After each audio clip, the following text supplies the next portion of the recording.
എറണാകുളം തൃക്കാക്കര ആയില്യങ്കാവ് നാഗരാജ ക്ഷേത്രത്തിലെ സർപ്പക്കാവാണ് അയൽവാസി ആസിഡ് ഒഴിച്ച് നശിപ്പിക്കുന്നത്. കാവിന്റെ അടിവേരിൽ കൊണ്ടുവന്ന് ആസിഡ് ഒഴിച്ചു നശിപ്പിച്ചു. ക്ഷേത്രത്തില് ഭക്തർ വരുന്ന സമയത്ത് വീടിന്റെ അകത്ത് ഉണക്കമീൻ പുറത്തിട്ട് എക്സോസ് ഫാൻ അടിച്ച് പുറത്തേക്ക് വിടും.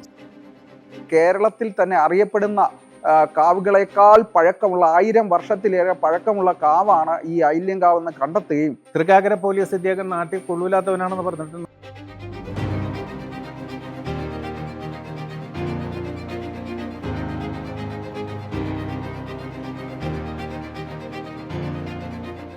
നമസ്കാരം. 1000 വർഷത്തോളം പഴക്കമുള്ള സർപ്പക്കാവ് അയൽവാസി ആസിഡ് ഒഴിച്ച് നശിപ്പിക്കുന്നതായി പരാതി. എറണാകുളം തൃക്കാക്കര ആയില്യങ്കാവ് നാഗരാജ ക്ഷേത്രത്തിലെ സർപ്പക്കാവാണ് അയൽവാസി ആസിഡ് ഒഴിച്ച് നശിപ്പിക്കുന്നത്. സംസ്ഥാന ജൈവ വൈവിധ്യ ബോർഡ് നടത്തിയ പഠനത്തിലാണ് കാവിന് 1000-ഓളം വർഷം പഴക്കമുണ്ടെന്ന് കണ്ടെത്തിയിരിക്കുന്നത്. 2010 മുതലാണ് അയൽവാസി സർപ്പക്കാവ് ആസിഡ് ഒഴിച്ച് നശിപ്പിക്കാൻ തുടങ്ങിയത്. പോലീസിൽ പരാതി നൽകിയെങ്കിലും കൃത്യമായ നിയമ നടപടികൾ സ്വീകരിച്ചില്ലെന്നാണ് ആരോപണം. 2010 മുതലാണ് നമ്മുടെ അയൽവാസി കാവിന് ആസിഡ് അഴിച്ച് ഉണക്കാൻ തുടങ്ങിയത്. ഇതെന്ത് കൊണ്ടെന്നാലെന്ന് പറഞ്ഞാൽ ഇയാൾ ഭൂമി മേടിച്ച് വിൽക്കുന്ന ആളാണ്. ഈ സർപ്പക്കാവ് നിൽക്കുന്നതുകൊണ്ട് അദ്ദേഹം നിസ്സാര വിലയ്ക്ക് സ്ഥലം വാങ്ങിച്ച് വീട് വെച്ചതിന് ശേഷം സർപ്പക്കാവ് ഉള്ളത് കൊണ്ട് ഈ വീടിന് വില കിട്ടുന്നില്ല എന്ന് പറഞ്ഞത് കൊണ്ടാണ് ഇയാൾ നശിപ്പിക്കാൻ തുടങ്ങിയത്. അങ്ങനെ നിരന്തരമായി നശിപ്പിച്ചു. കാവിൻ്റെ അടിവേരിൽ കൊണ്ടുവന്ന് ആസിഡ് ഒഴിച്ചു നശിപ്പിച്ചു. അങ്ങനെ നിരന്തരമായി നമ്മൾ പരാതി കൊടുത്തു. അതിന് 153A പ്രകാരം തൃക്കാക്കര പോലീസ് കേസെടുത്തു. ആ കേസ് പ്രോസിക്യൂഷൻ സാങ്ഷൻ വാങ്ങിക്കാതെ കൊടുത്തു. ആ കേസ് തള്ളിപ്പോയി. പിന്നീട് അത് കേസ് കൊടുത്ത് ഇപ്പോൾ ഹൈക്കോടതി കേസ് നിൽക്കുകയാണ്. കാവ് മുകളിലേക്ക് ഇയാളുടെ 2ാം നിലയിൽ നിന്ന് ആസിഡ് അടിച്ച് നശിപ്പിച്ചു. പിന്നെ ക്യാമറ വെച്ചിട്ടുണ്ടെങ്കിലും ക്യാമറയുടെ മറവിൽ നിന്നുകൊണ്ടാണ് ഇദ്ദേഹം അടിച്ചത്. വീടിൻ്റെ കിഴക്ക് ഭാഗത്തുള്ള സ്ഥലത്ത് വെച്ചാണ് അത് അടിച്ചത്. ഇതെല്ലായിടത്തും നിരന്തരമായിട്ട് നമുക്ക് ക്യാമറ വെക്കാൻ പറ്റില്ലല്ലോ. ഈ ക്യാമറ കാണാണ്ട് തന്നെയാണ് ചെയ്തത്.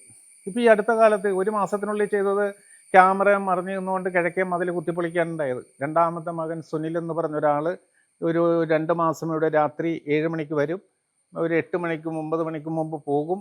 അങ്ങനെയാണ് പണി കാലത്ത്. അപ്പോൾ അദ്ദേഹം ക്യാമറയുടെ മറയിൽ നിന്നാണ് ഉപദ്രവിച്ചുകൊണ്ടിരിക്കുന്നത്. 2 മുൻകൂർ ജാമ്യം എടുത്തിട്ടുണ്ട്.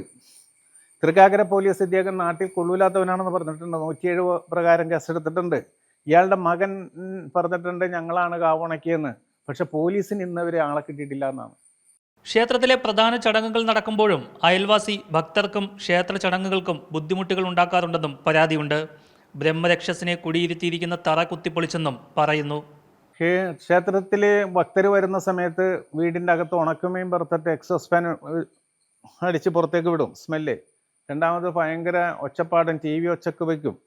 ഈ സമയത്ത് കാറുകളും സ്കൂട്ടറുകളൊക്കെ ഇവിടെ വന്ന സമയത്ത് ഇയാളുടെ കാറ് കൊണ്ടുപോയി ബ്ലോക്ക് ചെയ്യാനും വഴക്കുണ്ടാക്കാനും ശ്രമം നടത്തിയിട്ടുണ്ട്. ഒച്ചക്ക് പാട്ട് പാടും, കാർപ്പിച്ച് തുപ്പും. അങ്ങനെയുള്ള ഒട്ടുമിക്ക പ്രവൃത്തികൾ ഇയാൾ ചെയ്തിട്ടുണ്ട്. ഭക്തർ കയറി മിക്കവാറും പ്രശ്നങ്ങൾ ഉണ്ടാക്കുമെന്നാണ്. അപ്പോൾ അതിനെ തടയിട്ടത് ഞാനാണ്. ബ്രഹ്മരക്ഷസിൻ്റെ തറ കുത്തിപ്പൊളിച്ചിങ്ങനെ മറിച്ചിട്ട് ഇയാൾ കിഴക്ക് ഭാഗത്തുകൂടി കയറി കുത്തിപ്പൊളിച്ച് വിഗ്രഹങ്ങളൊക്കെ കുത്തിപ്പൊളിച്ച് 2ാമത് ഞങ്ങൾ പ്രതിഷ്ഠ നടത്തിയതാണത്. 22 സ്പീഷീസിൽ ഉൾപ്പെടുന്ന 16 സസ്യകുടുംബങ്ങളിൽപ്പെട്ട പുഷ്പിത സസ്യങ്ങൾ ഈ കാവിലുണ്ടെന്ന് കണ്ടെത്തിയിരുന്നു. അതിനാൽ ഈ കാവ് സംരക്ഷിക്കണമെന്ന് ജൈവ വൈവിധ്യ ബോർഡ് ഉത്തരവിറക്കിയിട്ടുള്ളതാണ്. 2010 തൊട്ട് ഞങ്ങൾ നിരന്തരമായി പോലീസിൽ കേസ് കൊടുത്തുകൊണ്ടിരിക്കുന്നു, കോടതിയിൽ പോകുന്നുണ്ട്. അതുപോലെ തന്നെ ഫോറസ്റ്റിന്റെ ചീഫ് കൺസർവേറ്റർക്ക് നേരിട്ട് കണ്ട് പരാതി കൊടുക്കുന്നു.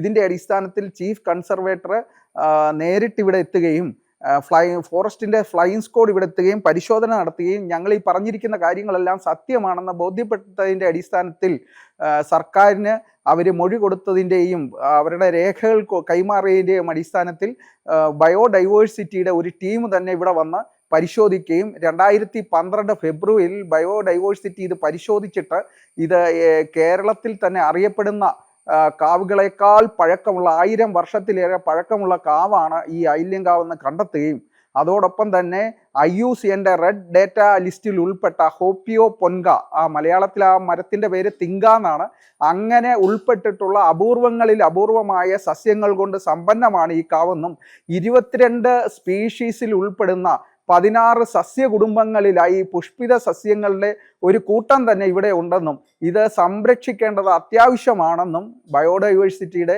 ഒരു രേഖ കിട്ടിയിട്ട് പോലും ചീഫ് കൺസർവേറ്റർ ADMന് പരാതി കൈമാറിയിട്ട് ADM അത് തൃക്കാക്കര പോലീസ് കമ്മീഷണർക്ക് പരാതി കൈമാറുകയും കമ്മീഷണർ നിർദ്ദേശപ്രകാരം പോലീസ് ഇവിടെ വന്ന് അന്വേഷിക്കുകയും ചെയ്തിട്ടും പോലീസ് കാര്യമായ നടപടികൾ ഒന്നും എടുത്തിട്ടില്ല. വീണ്ടും പരാതികളുടെ അടിസ്ഥാനത്തിൽ പോലീസ് ഈ പ്രതി എന്ന് പറയുന്ന ആളുടെ വീട്ടിൽ കയറി സെർച്ച് ചെയ്യുകയും അതിൻ്റെ അടിസ്ഥാനത്തിൽ അവിടെ നിന്ന് ഗരുഡ് എന്ന് പറഞ്ഞ കീടനാശിനി, ആസിഡ് സ്പ്രേ ചെയ്യാനുള്ള പമ്പ് മുതലായവ കണ്ടെത്തുകയും ചെയ്തിട്ടും പോലീസ് പ്രതികൾക്കെതിരെ കാര്യമായി കേസെടുക്കുന്നതിന് തയ്യാറായില്ല. ഈ നിലപാടിൽ മാറ്റം ഉണ്ടാകണം. കൃത്യമായിട്ടും ഞങ്ങളുടെ ഈ കാവ് സംരക്ഷിക്കുന്നതിന് വേണ്ടിയിട്ട് ഒരു നടപടി കേരള സർക്കാർ സ്വീകരിക്കണം എന്നാണ് എനിക്ക് സർക്കാരിനോട് പറയാനുള്ളത്. പോലീസ് അയൽവാസിയെ കൈവിട്ട് സഹായിക്കുന്നെന്നും ആരോപണമുണ്ട്. ഈ പോലീസും ഇദ്ദേഹവും തമ്മിൽ ഒരു ഒത്തീർപ്പ് ശ്രമം നടന്നിട്ടുണ്ട് പല കാര്യത്തിലും. 153A പ്രകാരം കേസെടുത്തിട്ട് പ്രോസിക്യൂഷൻ സാങ്ഷൻ എടുക്കാതെ കോടതി കേസ് ഫയൽ ചെയ്തു, കേസ് തള്ളി. രണ്ടാമത്തെ ജോസഫ് നാട്ടിൽ സമാധാനം കെടുത്തുന്ന ആളാണെന്ന് sub division magistrate 14/7/2016 Thrikkakara police inspector 28/6/2018 മകൻ ലെനിൻ ജോസഫിനെ ഒഴിവാക്കിക്കൊണ്ടാണ് റിപ്പോർട്ടെടുത്തത്. പോലീസും ജോസഫും തമ്മിലുള്ള ഒത്തീർപ്പാണത്. ഹിന്ദു ഐക്യവേദി സിറ്റി പോലീസ് കമ്മീഷണർക്ക് കൊടുത്ത പരാതിയിൽ കേസിൽ പ്രതിയല്ലാത്ത ആളുമായി കേസിൽ പറയാത്ത വിഷയം ഒത്തുതീർപ്പുണ്ടാക്കി പോലീസും ജോസഫും കൂടി തമ്മിലൊരു ഉണ്ടാക്കിയ ഒരു ഒത്തുതീർപ്പാണത്. വിവരാവകാശം വെച്ച് ലാബ് റിപ്പോർട്ട് ചോദിച്ചപ്പോൾ ആസിഡ് വെച്ചുണക്കിയതാണെന്ന് സമ്മതിച്ചെങ്കിലും പാലാരിവട്ടം പോലീസ് സ്റ്റേഷൻ്റെ അഡ്രസ്സിലാണ് തന്നിട്ടുള്ളത്. അതും ജോസഫും പോലീസും തമ്മിലുള്ള ഒരു ഒത്തുകളിയാണ്. 23/24 ഹിന്ദു ഐക്യവേദി കൊടുത്ത പരാതിയിൽ 260 വർഷം പഴക്കമുള്ള എൻ്റെ 4 കെട്ടും തറവാടും എന്നെയും കുടുംബത്തെയും വധിക്കുമെന്ന് പറഞ്ഞ സിറ്റി പോലീസ് കമ്മീഷണർക്ക് പരാതി കൊടുത്തിരുന്നു. 6/4/26 എന്തു നടപടി എടുത്തെന്ന് വിവരാവകാശം അന്വേഷിച്ചപ്പോൾ കത്ത് ഇപ്രകാരം ഒരു നടപടിയും സ്വീകരിച്ചിട്ടില്ലെന്നാണ് തൃക്കാക്കര പോലീസ് തന്ന മറുപടി. ദൃക്സാക്ഷികൾ ഉൾപ്പെടുത്തി തൃക്കാക്കര പോലീസിൽ പരാതി കൊടുത്തതിൽ തൃക്കാക്കര സബ് ഇൻസ്പെക്ടർ നിർബന്ധിച്ചെന്നെ കൊണ്ട് പിൻവലിപ്പിച്ചു. ഇതെല്ലാം ജോസഫും പോലീസും കൂടി ചെയ്ത പണിയാണത്. അവർക്കൊരു പ്രകൃതി നിലനിൽക്കണമെന്നുള്ള ആഗ്രഹമില്ല.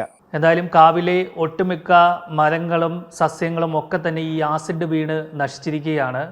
അതുകൊണ്ട് തന്നെ എത്രയും വേഗം തന്നെ ഇതിനൊരു പരിഹാരം ഉണ്ടാക്കണമെന്നാണ് ഈ സർപ്പക്കാവ് സംരക്ഷണ സമിതിയുടെ ആവശ്യം. കൊച്ചിയിൽ നിന്നും ആർ പിയൂഷ്, മറുനാടൻ മലയാളി.